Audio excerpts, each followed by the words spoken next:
Monsoon के बारे में देश भर में मानसून की रफ्तार फिलहाल धीमी पड़ गई है, जिससे देश के करीब 70% हिस्सों में बारिश में कमी आई है। आईएमडी के अनुसार मानसूनी बादलों की सक्रियता मुख्य तौर पर उत्तर पूर्वी राज्यों और हिमालयी क्षेत्रों यानी कि उत्तराखंड, हिमाचल तक ही सीमित है। राजस्थान और दिल्ली एनसीआर समेत कई राज्यों में बारिश थमने की वजह से गर्मी और उमस फिर से बढ़ गई है।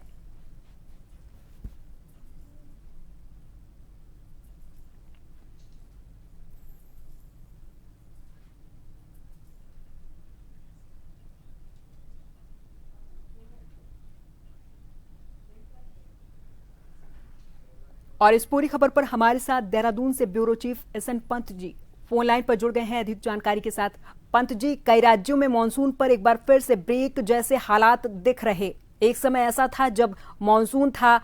उस वक्त सड़कें गड्ढों में तब्दील हो गई, हादसों की घटनाएं हर रोज सामने आ रही थी। लेकिन अब जब मानसून पर ब्रेक लग गया है तो आम जनता बेहद परेशान है। उमस, गर्मी और आम जनता के लिए मुसीबत। पंत जी। बिल्कुल प्रियंका, आपको बताना चाहूंगा, जैसे जैसे पूरे हिंदुस्तान में मानसून की दस्तक आती है तो सबसे पहले चुनौतियों का पहाड़ खड़ा हो जाता है। एक तरफ सरकारी मशीनरी की ओर और दूसरी तरफ जो छोटे काश्तकार होते हैं, बागवानी करने वाले लोग होते हैं, किसानी करने वाले लोग होते हैं और खासतौर पे जो बड़े किसान होते हैं जिनके किसानी करने से की अनाज की पैदावार होती है, चाहे वो पंजाब हो, हिमाचल हो, मध्य प्रदेश हो, ये तमाम बड़े राज्य हैं जहां पर गेहूं और चावल की बड़ी तादाद में खेती होती है। और आजकल धान की रोपाई का सीजन चल रहा है, तो ऐसे में मानसून जब तेजी से बरसता है और समय समय पर अपेक्षापूर्ण बारिश गिरती है तो पानी लबालब भर जाता है, जो धान की पौध के लिए बेहतर होता है। लेकिन जिस तरीके से मानसून एकदम पूरी तीव्र गति से आया, उसके बाद शिथिल पड़ गया, उसका नतीजा ये हो गया है कि जो वाटर लेवल था वो ग्राउंड पर एक बार फिर से डाउन चला गया है और जो पानी के प्राकृतिक रिचार्ज थे वो पूरी तरीके से रिचार्ज नहीं हो पाए हैं। हालांकि आप देखेंगे जुलाई का महीना चल रहा है और उमस भरी जो दोपहरी है, 40 डिग्री के टेम्परेचर उससे पार जा रहा है, तो जो अपने आप में फसलों को बर्बाद करने के लिए, झुलसाने के लिए काफी है। और इसके लिए इंतजार इसी बात का किया जा रहा है कि एक बार फिर से पश्चिमी विक्षोभ सक्रिय हो जाए और पूरे उत्तर भारत सहित भारत के तमाम राज्यों में जहां पर के बड़े तादाद में किसानी, बागवानी और धानिकी की जाती है, बड़े किसान धान की फसल लगाते हैं और धान की फसल इस समय तकरीबन 1 से 1.5 फीट की खड़ी हो चुकी है और ऐसे में उसको लबालब पानी चाहिए और लबालब पानी के लिए प्राकृतिक स्रोत के जरिए जो पानी मिलता है वो उसके लिए काफी नहीं है। अगर जब बारिश होती है तो उसके बाद उसकी भरपाई हो जाती है, उसमें कीटनाशक डालने से या खरपतवार नाशक डालने से उसकी ग्रोथ नहीं रुक पाएगी। उसकी ग्रोथ तभी बढ़ पाएगी जब आप वहां पर प्राकृतिक रूप से पानी को देखेंगे। तो ऐसे में किसानों के सामने चैलेंज जरूर है, लेकिन एक राहत भरी खबर उन लोगों के लिए भी है जो उत्तरी इलाके में है, यानी पर्वतीय क्षेत्रों में है और जहां पर लैंडस्लाइड की तमाम समस्या रहती है और मानसून के कम आने से हालांकि खासकर किसानों को नुकसान हुआ है, लेकिन जिस तरीके की लैंडस्लाइड या बड़े बोल्डर आने की समस्याओं से निजात मिलती है उस पर काफी हद तक नियंत्रण मिला है। यानी इस बार जो जुलाई और अगस्त का, हालांकि अगस्त में मौसम विभाग ने जरूर कहा है कि पश्चिमी विक्षोभ सक्रिय होगा इसी 16 तारीख के बाद से लेकर और एक बार तीव्रता के साथ तेज अंधड़ और कहीं बिजली गरजना, चमकना के साथ साथ ओलावृष्टि की संभावना भी जताई गई और तेज अंधड़ के साथ साथ भारी से भारी बारिश की चेतावनी भी जारी की गई है। बिल्कुल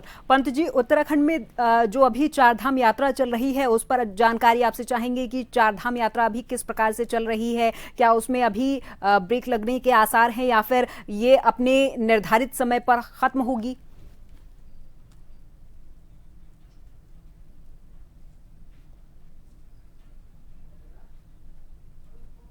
तीर्थ यात्री जा रहे हैं, लेकिन क्योंकि मानसून सीजन सक्रिय है, हालांकि पिछले 1 हफ्ते से बारिश नहीं दिखाई दे रही है, लेकिन उसके बावजूद भी प्रशासनिक अमला इस एहतियात के साथ यात्रियों से वार्ता करता है, डेलीगेट्स के साथ वार्ता करता है, जहां पर काउंटर लगे होते हैं वहां लोगों को जागरूक किया जाता है कि अगर कहीं पर मौसम विभाग का फोरकास्ट आता है और आपको ट्रैकिंग के रास्ते पे चलना है तो आपको ट्रैकिंग के रास्ते को अवॉइड करना पड़ेगा। उसके लिए आपको उजाले में जाना पड़ेगा। खासतौर जब केदारनाथ धाम की यात्रा करते हैं या हेमकुंड साहिब की यात्रा करते हैं तो रात के 2 बजे से ये यात्रा ट्रैकिंग रूप से शुरू हो जाती है। तो ऐसे में उन लोगों को कहा गया कि जब उजाला हो जाए सुबह 5 बजे के बाद ही अपनी यात्रा के पड़ाव को शुरू कीजिए, ताकि अगर कहीं पर कोई अप्रिय घटना घटती है या बोल्डर गिरता है या लैंडस्लाइड खबर आती है तो आप अपनी आंखों से देख करके अपने आपको और अपने जीवन को बचा सकते हैं। तो ये एहतियातन ये जरूर जारी किया गया है और निर्देश का पालन भी किया जा रहा है। लेकिन उत्तराखंड में अभी चारधाम यात्रा सुचारू रूप से चल रही है। पंत जी, मानसून से जुड़ा आखिरी सवाल आपसे जानना चाहेंगे कि आम जनता को आखिर कब तक राहत मिल सकती है? पंत जी,